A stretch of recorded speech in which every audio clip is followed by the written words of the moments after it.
I am a 28-year-old female with a twin brother. Growing up, my twin brother and I experienced very different treatment from our parents.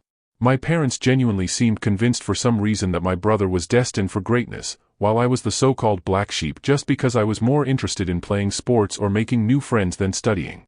They constantly compared us, which was demoralizing and bruised my self-esteem from a young age. As a child, I had to watch my brother have extravagant parties on our birthday with his friends while I was treated like an afterthought.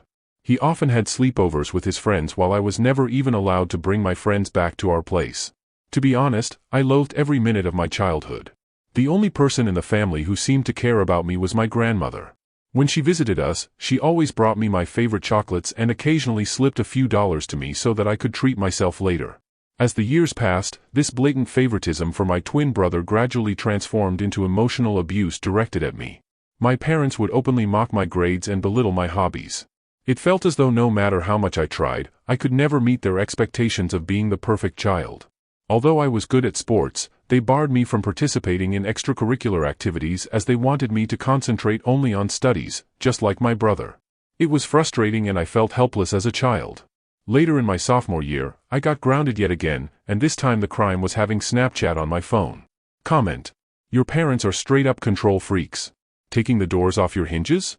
That's not just strict parenting, that's borderline abusive. No privacy, no social media, no friends, it's like they're trying to raise a robot, not a human. I bet they wonder why you don't call them anymore. Newsflash: treating your kid like a prisoner isn't love, it's a one-way ticket to therapy and no contact. Back to the story. I had done absolutely nothing wrong except, like all teenagers at my age, I had downloaded this app to stay connected with my friends. However, according to my parents, this was a huge crime and a breach of their trust, as they had forbidden me from communicating with my friends. They went batshit crazy on me and threw all my stuff around the room. They then took the doors off my hinges and told me that I would have no privacy as long as I lived under their roof. Watching my parents abuse me this way, my twin brother, instead of supporting me, made my life worse. The toxic environment created by our parents' unjust actions allowed him to exploit the situation to his advantage. He adopted a pattern of lying about me, falsely accusing me of things I never did so that he could get away with everything. If he stole something, he'd effortlessly shift the blame to me, and my parents, already inclined to believe the worst about me, readily accepted his lies. He would demean me in front of my friends at school and would make fun of my appearance. Despite this, I had a wide circle of friends at school because I was approachable and open to making connections. My twin, however, struggled socially, and he started to resent that I could talk to people while he, as an introvert, felt awkward. This jealousy reached a boiling point during our 14th birthday party when no one showed up for him on his birthday. I have no idea why his friends did that to him, but in stark contrast, my friends took me out for ice cream and I had an overall wonderful day. This infuriated my brother further. To take revenge, my brother began to spread false rumors at school about me, where he would portray me as a spoiled brat. He would falsely tell everyone that I was allegedly physically abusing him at home since our parents loved him more. Unbeknownst to me, he took things to a disturbing level to fabricate evidence. He would punch himself, purposefully inflicting injuries like a black eye or bruised shoulder. The next day, he would confidently walk into school displaying the self-inflicted injuries as proof of my supposed violence and make up stories. Whenever our parents questioned him about the injuries, he would lie, saying that it was due to innocent activities like playing football with his friends. The lies and his alleged black eyes started to gain traction, and people began to believe his distorted version of events. It wasn't long before whispers started circulating, and even my friends began to look at me with suspicion. At first, I noticed subtle changes.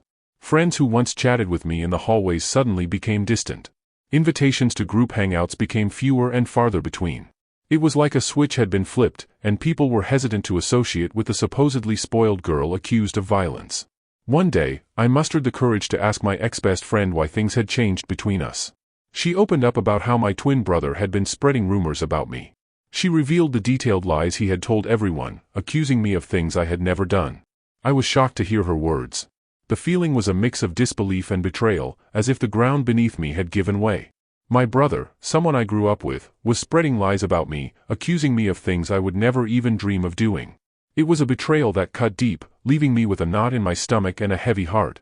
I confronted my brother the day after at school, but he chose to ignore me. I begged him to stop lying about me, but he smirked at me and told me that I deserved to rot alone. I was at a loss for words because his lies and behavior were starting to scare me. I wanted to talk to my parents, but I was afraid that they would believe my brother over me. The isolation stung, especially because I had always been open to making friends. It felt like my brother's jealousy-fueled lies were tearing down the connections I had built over the years. Teachers, too, began to catch wind of the rumors. It was a surreal experience, as if I were living in a parallel reality where my true self was overshadowed by the malicious story spun by my own twin.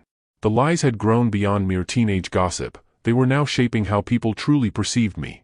The nasty rumor quickly reached my principal's ears, and then my worst nightmare came true. The principal immediately called me and my brother into his room, as well as our parents, so we could discuss these alleged rumors. I sat there, heart pounding, as the principal demanded the truth. I hoped my brother would finally come clean, but instead, he doubled down on the lies. He straight up told the principal that the rumors were true, and painted me as this bully who went around beating him up when our parents weren't around. I couldn't believe it. Shock washed over me as my brother continued spinning this twisted story about how I was angry at him for getting more love from our parents. It was all a bunch of lies, but he stuck to his story like glue. My mom began to cry hearing my brother's story, holding on to my brother like he was some kind of hero. My dad tried to comfort my brother, telling him that it was brave for him to speak up and that he was going to make sure that nothing would ever happen to him. After that day, I tried to defend myself, pleading with the principal that it was all made up. I felt like I was drowning in a sea of accusations, desperately trying to swim to the surface, but my brother kept at it, insisting that I was this angry, violent person taking out my frustrations on him every day. My mom's tears kept coming as she held on to my brother, giving me accusing looks. It was like fighting against a wall of belief in my brother's made-up story. My principal reprimanded me strongly, saying the school didn't tolerate bullying and these were grounds to suspend me. Comment: this is why our education system is a joke. A student gets accused of bullying, and instead of investigating properly, they just suspend them? Way to go, teaching kids that lying gets results and victims get punished. That principal should be fired for incompetence. OP, I hope you're doing better now and know that none of this was your fault. The adults in your life seriously let you down. Back to the story. I pleaded with him not to suspend me, but he shook his head, saying he couldn't just let it slide. I begged him, tears streaming down my face, trying to tell him that I didn't do anything to my brother. The principal firmly told me that I would be suspended for 10 days so that others see this as an example to never bully anyone. It hit me hard, and I started crying even more, practically begging him to reconsider. My parents, angry and embarrassed by the whole situation, dragged me out of the principal's office. I didn't want to leave. I wanted to plead my case and make them understand, but they were having none of it. We left the school, my heart heavy with frustration and humiliation. When we got home, things took a drastic turn. My dad started packing up my stuff out of the blue.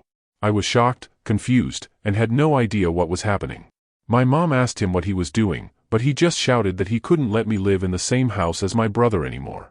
I was crying, practically on my knees, and pleaded with my brother to tell them the truth, but he stayed cold, unmoved by my emotions. My dad continued packing my things and then threw the suitcase into our foyer. I clung to my dad's legs, still begging him not to throw me out. It was like a nightmare unfolding. He told me that a bully like me didn't deserve to live in his house and that he would ask his mother, my grandmother, to come and pick me up if she wanted to do that. It felt like the world had crumbled beneath me. I stood there in shock, surrounded by my belongings scattered in the foyer, kicked out of my own home. Eventually, my grandmother did show up. She gathered all my things and helped me place them in the car, helping me into the passenger seat. She made sure I had my seatbelt on before walking towards my parents' front door. She rang the doorbell, and when my dad opened the door, she started to yell at him for treating me this way. With stern determination, she warned him that if he ever approached me or tried to contact me again, she wouldn't hesitate to involve the police or the CPS, since what he had done to a child like me could potentially wind up with him in jail. My mother, attempting to deflect blame, told her that it was my fault. However, my grandmother wasn't having any of it. She stood her ground, defending me, emphasizing that I was just a child who didn't deserve to be treated in such a heartless manner. That was the first time in my life I felt how powerful my grandmother was. She didn't cower down to my parents, and unlike what they believed, she trusted me. Eventually, we drove away, leaving behind my home, the only place I had ever grown up in. I can't even begin to put into words how indescribable the pain I felt during that time. I remember just crying on the bed and not eating anything despite how much my grandmother urged me to. I told her what my brother had done, and she was shocked as well. She assured me that she believed my side of the story, and I was happy that I at least had one person who had my back. When the 10 days of suspension lifted, the prospect of returning to school felt like stepping back into a lion's den. As I entered the familiar hallways, the faces of my classmates spoke volumes: judgment, whispers, and sidelong glances. The weight of the false accusations continued to linger in the air. Meanwhile, my brother blatantly ignored me and acted like I didn't exist. He had become friends with a few people who believed his side of the story and saw him as the victim of my attacks. No matter how much I tried to tell my side of the story to anyone, it fell on deaf ears. I was an outcast, branded with an unjust label that clung to me like a shadow. No matter where I went, the classroom, the cafeteria, the corridors, the eyes that met mine were filled with disdain and mistrust. I became a loner. I would keep my head down and attend all my classes, have lunch alone in the cafeteria, and would straight go back home. I had no friends, and it felt like everyone pretty much didn't want me there. Throughout all this, my parents never once called to check up on me. My grandmother would constantly remind me that this was not my fault and that life would eventually be okay. I graduated high school with good grades and was looking forward to college, where hopefully I would have a better life. It was only when I went away to college that I first experienced what freedom felt like.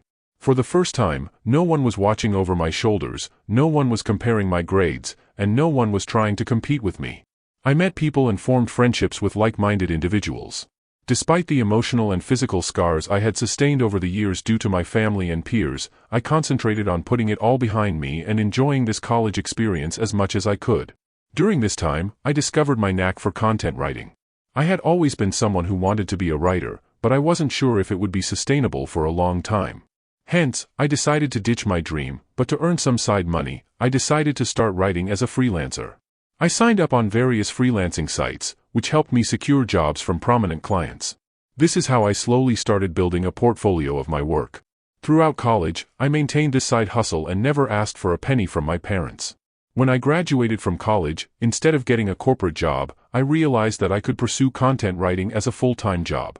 I was doing quite well because of the multiple clients and the long-term professional relationships I had with them, which allowed them to rope me in multiple projects of theirs. Having a legitimate freelancing career not only made me financially independent but also allowed me to travel the world as a digital nomad. Traveling helped heal me from my past, even though it was definitely not easy. I saved up as much as I could and took a chance on myself. Over the years, I have seen so much of the world, and yet I have so much of it left to see. The only person who I considered my family throughout all this was my grandmother, and I absolutely adored her. She was very sad when I moved out, but she understood that I needed to be independent on my own. Despite my hectic schedule, I would make it a point to be there for her whenever I could. I would visit her on the weekends, often sharing meals together or simply sitting on the porch, engrossed in conversations that ranged from childhood tales to more recent happenings. On weekends, I would dedicate entire afternoons to helping her with household chores or accompanying her to the local park for a leisurely walk. Recently, I got done with one of the most important projects of my career. I can't mention the brand, but I was extremely lucky to write blogs and product descriptions for them. After the project was done, I requested the team I worked with to leave me positive reviews on my websites, which they were more than happy to do so. I then took screenshots of some of their reviews to post on my Instagram, as I knew working with this brand was a huge deal. As expected, a lot of other content writers reached out to congratulate me on my professional success and even reposted my story to help spread the word. This is how I started getting messages from strangers who also needed help with their website. My relatives noticed this as well, and some of them reached out to congratulate me. Eventually, I was contacted by my college's principal. He had reached out to me after seeing that I was doing so well and wanted me to come to college for a seminar to talk to students about building a career as a content writer. I was quite nervous as I don't do well when it comes to public speaking, but I decided to take a chance and agreed. When I found myself standing before eager faces, sharing my experiences and insights, I felt like my life had come full circle. I spoke in my speech about the struggles I faced and how I worked hard to sustain myself despite all the hard days. It was honestly a very fulfilling experience to empower others and contribute to the growth of the writers' community. Some of my clips started going viral on Facebook groups as people resonated with it. It felt good to be finally recognized for my hard work. Last week, I was invited to speak at a local news channel. It was a show about the benefits of content writing, and they invited me to share my journey and insights with their viewers. I was a bit nervous but also excited for the opportunity. During the show, I talked about my experiences, the importance of client reviews, and how a simple appreciation post could open doors to incredible opportunities. The opportunity to reach a broader audience and inspire more individuals in the field was both humbling and exhilarating. When it finally aired, I shared some of these clips on my Instagram also, as I was proud about being invited to a TV show. This is how my relatives and cousins started finding out how well I was doing in my career. You see, because my parents never talked about me to anyone, they had no idea that I was working with popular brands and getting invited to TV shows. This is how word quickly spread within my family. I guess this TV interview must have finally reached my parents' ears also, because just a few days later, I was working on another project and had my phone on silent. When I was done with my work, I checked my phone, and to my surprise, there were 6 missed calls from my mom.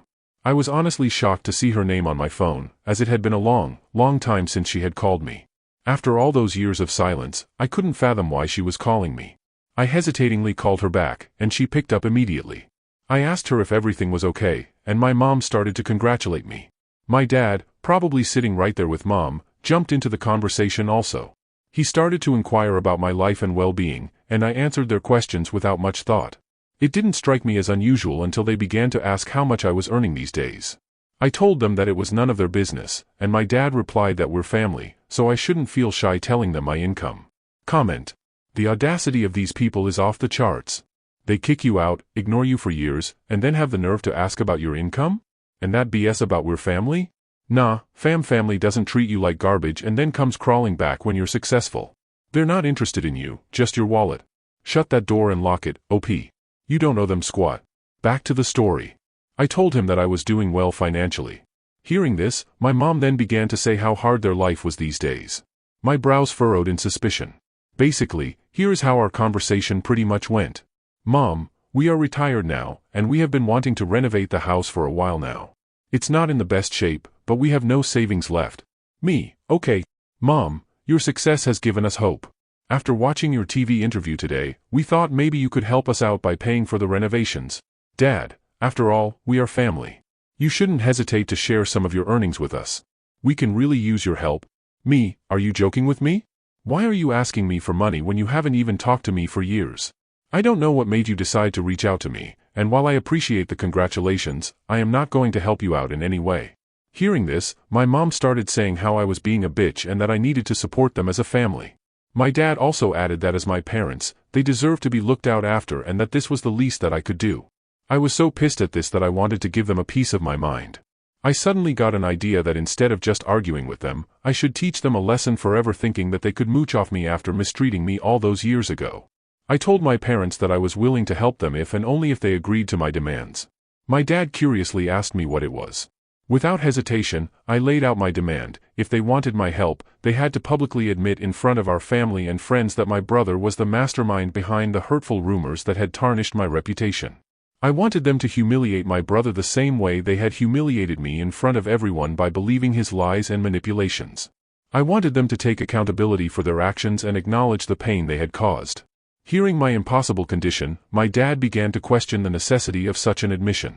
My mom told me how this was all quite unnecessary and that we could have a private discussion without involving others, but I held my ground. This condition was non-negotiable, a prerequisite for any assistance they wanted me to offer them in the future. As the tension escalated, my dad raised his voice, asserting his role as my father, and started to emphasize that it was my duty to help my family in need. My mom, in a last-ditch effort, urged me to do the right thing and help them, emphasizing the years they had spent raising me. I couldn't help but find irony in their sudden appeal. I reminded them of the past, of the fact that they had kicked me out and it was my grandmother who had raised me, not them. They started to get more and more agitated, but I told them firmly that if they wanted to establish contact with me and seek my financial assistance from now on, then the truth needed to be acknowledged publicly and my brother needed to face consequences for his actions. Since this conversation, my parents have been trying to incessantly call me, but I am ignoring their calls. I am starting to regret even calling them back that day. I would like to know if I would really be in the hole if I didn't help my parents at all. Update 1. It's been a whirlwind of a week since I last shared my story, and the support and encouragement I have been receiving from everyone has been overwhelming.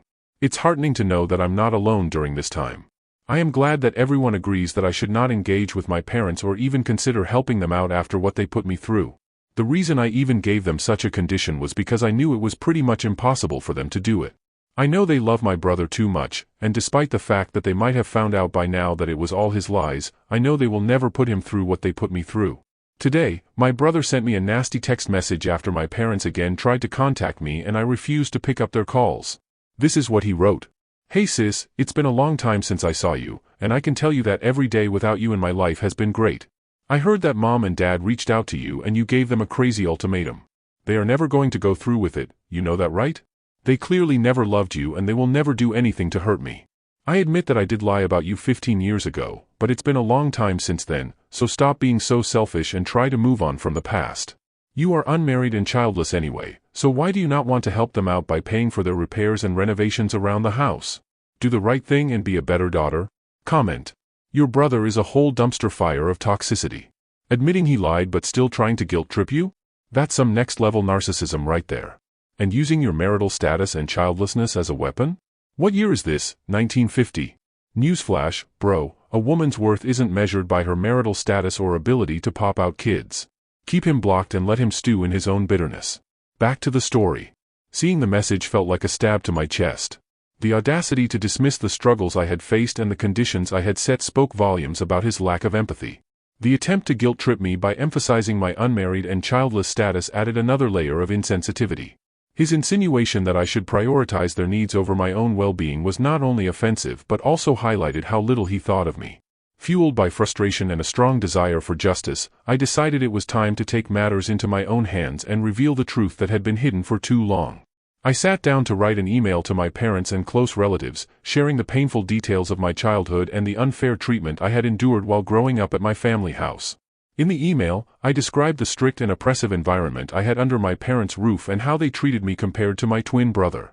The email also delved into the malicious and completely untrue rumor my brother had spread about me in school, which had led to severe consequences and affected my reputation. I wrote how my parents had kicked me out to the curb and had it not been my grandmother, I might have been dead in the streets by now. Towards the end, I asked everyone to read a message my brother had sent me. I attached a screenshot where he admitted to lying about me.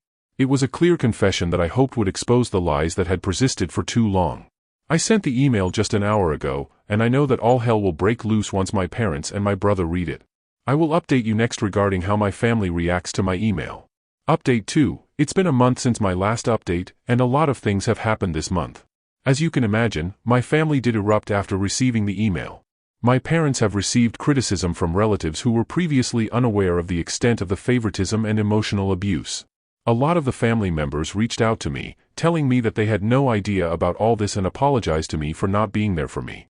My brother and my parents sent me a barrage of text messages that were starting to get more abusive and violent, so I decided to reach out to a lawyer who sent them a notice of cease and desist.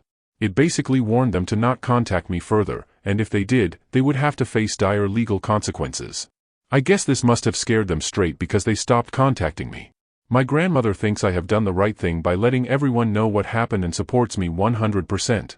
She is the only person who matters to me, so I'm glad she has my back. Update 3. It's been 2 months since my last update. I am happy to report that everything in my life is going well for now. Professionally, my content writing business has been flourishing. The invitations to speak at seminars and podcasts continue to roll in, solidifying my position as a respected figure in my line of work. I am as close to my grandmother as ever. I took a week break from my work recently so I could spend some quality time with her. She is into gardening these days and educated me a lot about various flowers and herbs in her garden. The moments I spent with her, whether sharing meals, engaging in heartfelt conversations, or simply enjoying each other's company, are my favorite and cherished memories. My family has not contacted me after the letter they received from my lawyer, so I'm happy that they are staying away from me. Personally, I have started going to therapy, so hopefully I can work on healing myself. I think this will be the last update for now.